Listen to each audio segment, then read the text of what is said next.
Hi everyone. Now that we have finished reading several short stories, it is your turn to create your own. I know that most of you try to start your writing right away, but you have to remember how important it is to plan everything out before you begin. This video is here to help you figure out how exactly you should plan before beginning to write your creative short story. The first step is to brainstorm some ideas. What do you want your story to be about? What kind of characters do you want in your story? Where do you want it to take place? These are all things that you can write down in your writer's notebook. You can do it in a list form, a web, using Foursquare, any strategy that you're comfortable with just to gather some ideas. Now, if you're having trouble thinking of something to write about, look around you for inspiration. You can look at your family and friends, stories you've read, newspaper, what you see going on TV, or even your imagination. All of these are great tools for finding ideas about what to write about. The next step is to think about your plot. Plot is the structure of events within a story. So this is everything that's going to happen within your writing from beginning to end. Now you're going to have to think all the way back to September, but this diagram should look pretty familiar. Now this is a copy of the graphic organizer that you have in front of you to fill out for homework tonight. The first thing you're going to fill out is the author name, and that's you. Don't worry about the title right now. You might not come up with that until you're finished writing or further along, and that's completely fine. So for now, just put your name, and then let's move on down to the exposition. The exposition takes place in the beginning of the story. This is where the setting and the characters are introduced to the reader. So we'll learn when and where your story is taking place, what the mood or tone of your story is, and who the characters are. Some of you might have several main characters and minor characters, but right now it's just important to put the major characters, your main characters here.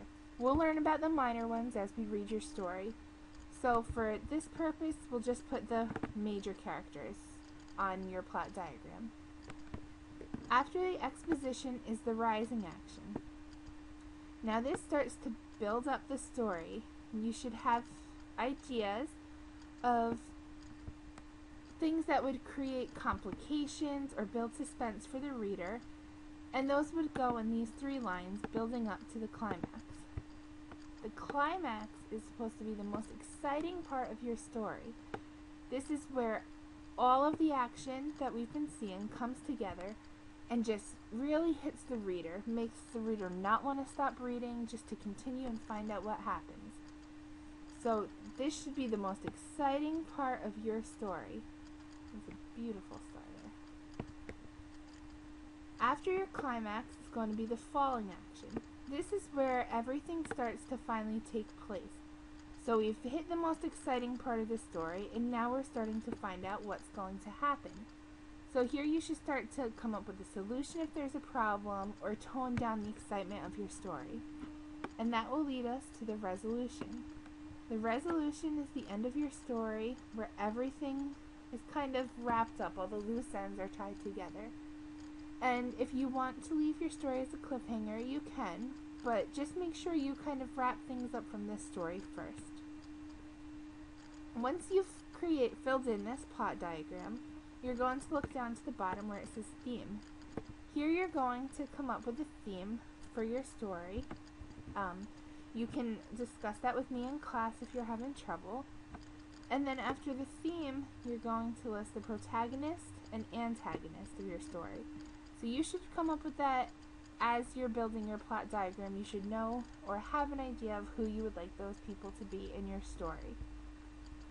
So this should be completed tonight for homework, along with 2 other smaller sheets to complete your planning. The next thing you're going to have to do is come up with characters. As we said with the last page with the protagonist and antagonist, characters are very important in your story. You want someone who's going to be good and strong throughout, engaging the readers, And in order to do that, you're going to have to describe the characters to your reader. So the reader needs to know what the character looks like, how he or she acts, and some background information about this character. In order to do that, you can fill in this simple chart. You should have this in front of you as well. And you'll fill in first the physical traits of your characters. You can list them by name, and then their traits, and then name, and then traits.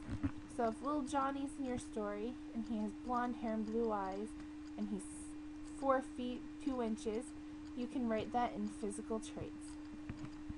Then when you get to personality traits, you can tell us that Johnny is a very active 5-year-old. He loves to run around and cause trouble at home. And that would all be included in the personality traits. Under the background information category, you would tell us a little bit about Johnny that might be important to know. So if you're telling a scary story, maybe something having to do with clowns and Johnny's afraid of clowns, we might need to know that beforehand. So you would put that in background information. The final step of your story is to come up with a setting. Now remember, the setting of your story will include the time and the place. You can use this chart to plan your setting. On the left, you'll put the time settings. So that's not just 4 o'clock in the afternoon, that's also date, year, time of year. So you can list those as broad as you'd like and as specific as you'd like. And then the same goes for the place settings. You can list them as broad as you'd like and as specific as you'd like.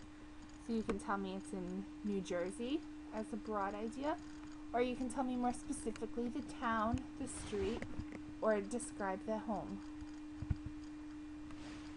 Once you've completed those steps, you are all ready to begin writing. Make sure you turn in all of these planning organizers first. We'll sit and discuss them and make sure you're all ready to go.